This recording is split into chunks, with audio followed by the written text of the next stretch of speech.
nung sa basketball po, parang nasiko po ako dito. Pero di ko po sinidad during the game. Pero nung mga after mga kinabukasan po, sumakit na po siya. Ngayon, hindi mo madiin? O ano? Hindi ko po matindi. I-grip mo ako. Hindi, grip mo ako. Yan na yan? Ano ka? Kanan ka, kaliwa? Kalimutin po. Ay, okay lang. Tingnan mo nga. Yan. Hindi po pwedeng kung kanan ka tapos ganyan lang. Hindi po pwede. Kahit bata makakawala. Ulit nga. Wala ka kasama dyan? Wala po. Para malaman natin kasi titingnan natin kung magbabagay lakas kasi mahina ginano ko lang na normal kasi kaliwete pala siya. Mas malakas talaga yung kaliwa. Kung ano yung dominant natin. Pwede pa yung isang issue. Pero alam na alam mo may mahina talaga siya. Masakit siya or ano. Masakit po siya eh. Pag Masakit. gagato po. Pag nadidiinan ng ganito. Ganito po. Oo, sige. Dito siya banda po. Tingnan ko yung kabila.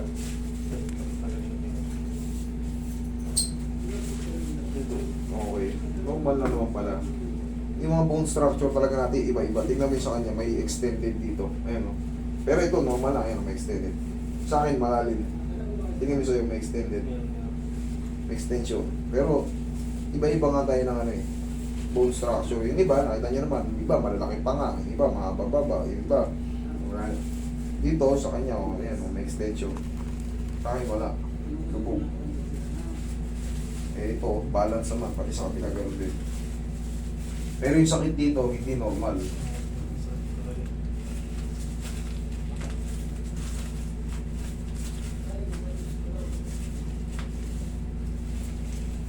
Relax lang.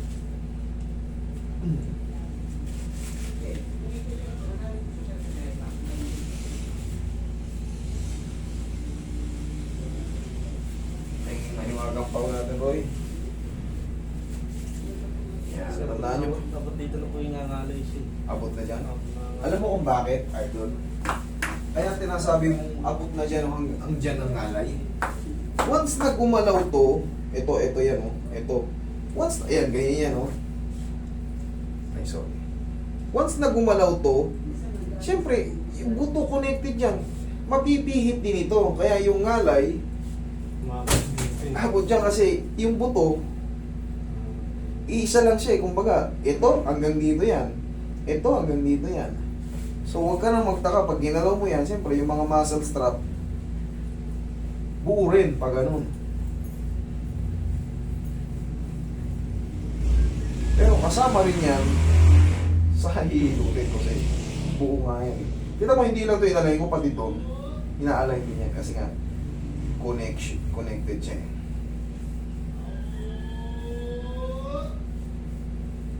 Nailot ko na kasi yan sa Pinahilot mo, oh, huwag mo nang sabihin ko sana. papa. Basta pinahilot mo lang. Baka mamaya kilala na yung babanggitin mo, mamblema pa tayo. Sobrang dami na namin naghihilot ngayon, sa totoo lang. Sobrang dami na, pero mag-iingat lang. Marami namang magagaling, mag-iingat lang. Kahit dito sa akin, mag-iingat kayo, manood muna kayo, obserbahan nyo yung ratings or yung mga makikita nyo naman kung sino yung dapat yung puntahan para hindi kayo ma-double damage. Sa mga ganitong bone alignment or body reset, hindi kami pwedeng magkamali. Pag nagkamali kami, hindi na maaayos ng baka magkaroon ng fracture o Kaya mag-iingat kayo. Hindi lang sa akin, sa iba, o sa akin, o sa iba, ganun. Sa lahat. Basta pupunta kayo sa mga Pero kung haplos lang ng pagmamahal, yung mga spice pa, massage lang sa mga muscle, walang alignment, ay okay lang kahit ilang oras.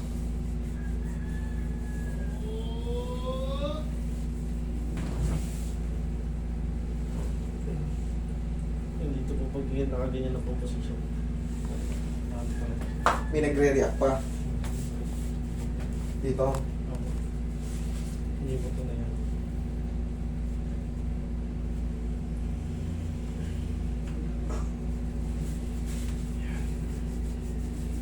Kailangan ang matira dyan, Idol. Kailangan pag in-adjust yung ganitong pain, kailangan at least mga nahati siya o mas maliit pa.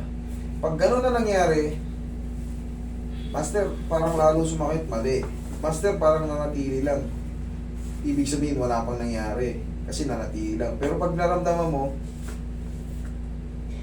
may pain pa siya, pero parang mahina na siya, parang bearable ko na. Kasi yung swelling, hindi kagad na si 0-0 eh. Nandun pa rin. Pero kailangan, hindi naman sa pag-ano, kailangan humina siya para pag mga ilang araw, maghihilom na siya. Hindi yung the same or parang nadagdagan ah. Hindi ganon. Kahit saan kayo magpunta, kailangan palagi siyang nababawasan yung mga pinapaano nyo, pinapaayos nyo.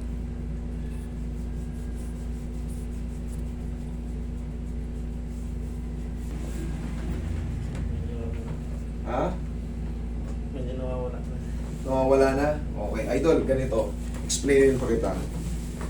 Siyempre, ngayon, sabihin na nawawala-wala na.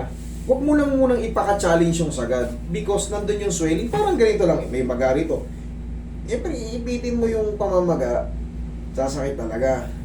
Pero kung yung namumove mo na siya, uy, kanina hindi ganito. Parang konti na lang. Hayaan mo lang muna siya makasingaw mga ilang araw lang.